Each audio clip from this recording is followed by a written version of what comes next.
I'm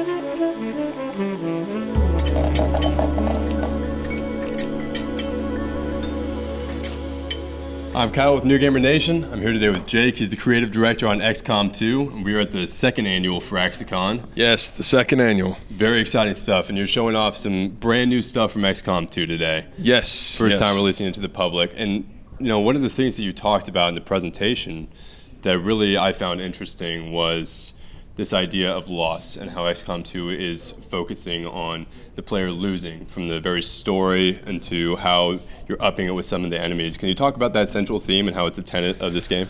Yeah, I mean, the idea of loss is sort of, it's integral to XCOM, and so the idea is that as a player you can lose soldiers that you care about, and that's kind of one of the key parts of XCOM. You can lose missions that you send them on.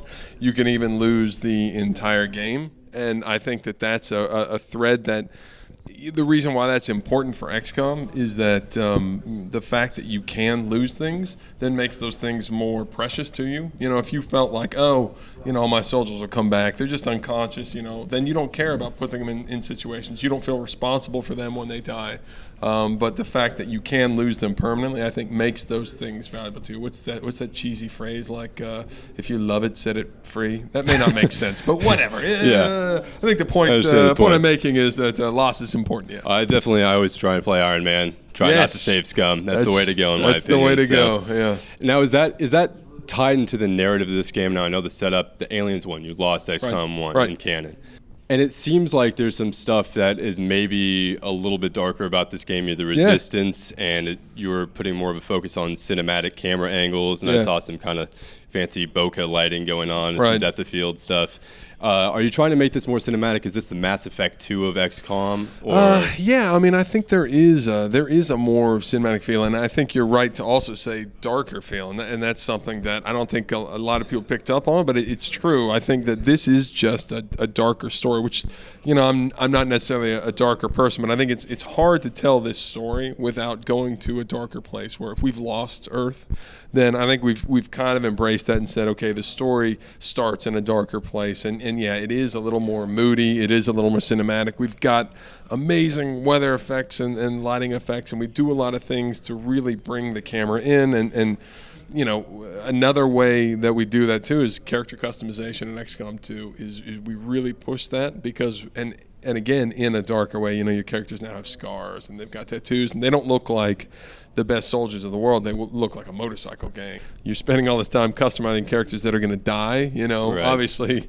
When we did that, we were like, you know, we need to give the player an option to say, like, okay, now that I've customized them, save them, and now they can come back as recruits in the future, and they'll have all their customization options and everything. Definitely. I always go by the method that I name my characters after my friends, which is maybe morbid, but also can be very rewarding. Makes it meaningful. And that's what we wanted to push with XCOM 2. So the character pool, you can put your entire family in there, and then you can specify, hey, they're not just soldiers. Like this person, maybe you don't want your mom to be a soldier, so she can be a VIP. She's a scientist or an engineer, and so, you know, you'll be going out there throughout the world, and you'll see a mission to rescue a scientist, and it'll be like, rescue, you know, Dr. Nancy Solomon. I'll be like, that's my mother.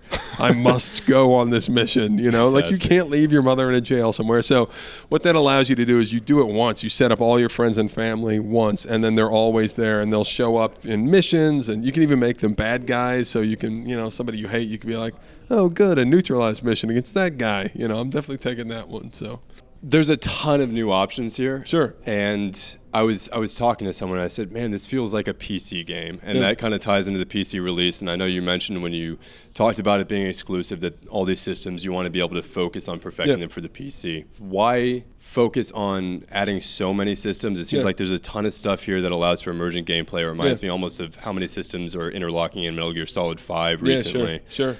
Why add so many systems? What was the design decision to do that rather than just add a few really deep systems? Or do you believe that all these systems have that depth to them? No, I mean, I think it's a good question. I mean, I think it comes to sort of the philosophy that I've learned from Sid Meier being the creative director of our studio. And it's this idea of simple systems that lead to complex interactions. So you have a lot of simple systems that, and obviously we have some systems that are pretty in depth, but a lot of times what we try to do is get interaction between simple systems, and the benefit of that is that the player can try to predict what those systems output's going to be. So they can say, like, you know what, I can make a plan, I can make a strategy because I kind of understand this system really quickly, and then the way they interact with the other systems creates all this depth and all this complexity. So yeah, I mean, it's a good question, but yeah, our philosophy is that we have a few really deep systems, and then when we add things, we try to say, what's the simplest way to get this across in a system that will then allow the player to really quickly learn it,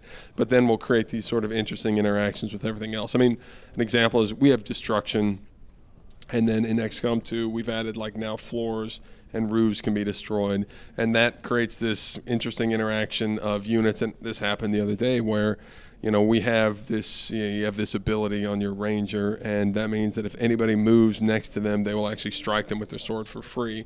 And so we have destructible ceilings, and what happened was there was a fire, it was spreading, it burned out the roof, and a Viper drops right next to my ranger, and my ranger goes, okay, whoosh, and slices awesome. it. And so that kind of stuff. And it's all very, you know, and again, those are simple organic systems, but they create these really fun moments as a player where you're like, you have to, you know, like, oh my God, I hope I was recording. I got to talk to somebody about that. So, well, I could talk to you all day. I'm going to ask you one last question here because I know you're a busy man.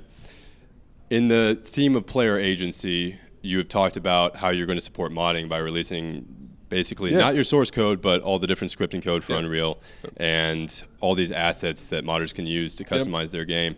How important do you think it is to PC games in general to be able to cultivate this sense of community around modding? Do you believe that that significantly adds to the lifespan of a game and that more publishers or developers should look into that? I think in reference to the idea of mods and how valuable they are to our community, I mean, I think what it does is that it keeps your game fresh for the people who really engage with the game. You know, there's only so much content you can add. Even things like Skyrim's a great example. Huge game. I mean, absolutely massive game. But when you love a game like that, like I do, then eventually you hit the end of the road and you're like, all right, what else can I get? And that's when your audience, and at Firaxis we do that too. Like, you know, these are games that we expect people to replay and put hundreds of hours into. But eventually some people hit the end of that road and they're like, I want this game, but I want more.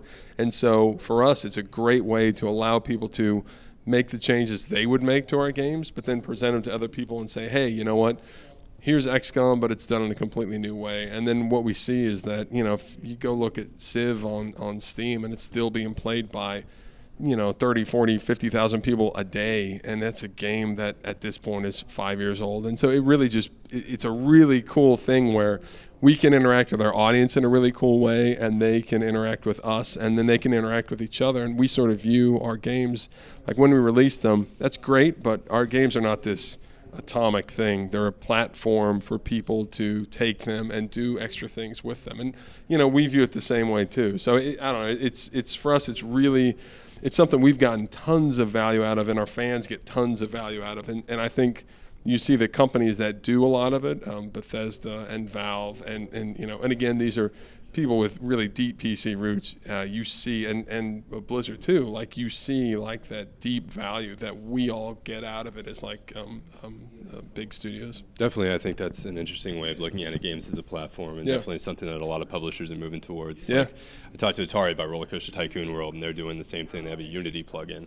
So it's interesting wow, that's direction. awesome. Yeah, they're just like, hey, you can model, you know, whatever you want. You know, another thing it does too is that, like, whether it's Minecraft or GTA is one, I love GTA, and so like I'll always be looking at like what's the latest mod, and it's basically just watching video of, like, I'll just watch video of mods, and you're just like, that's awesome, and it just keeps the game fresh and in your mind as a player. So yeah, for us, it's something we get a lot of value out of. I'm very excited to play XCOM coming in February. Yes, in February. All right, thank you so much for your time, Jake. Have a good one. Thank you.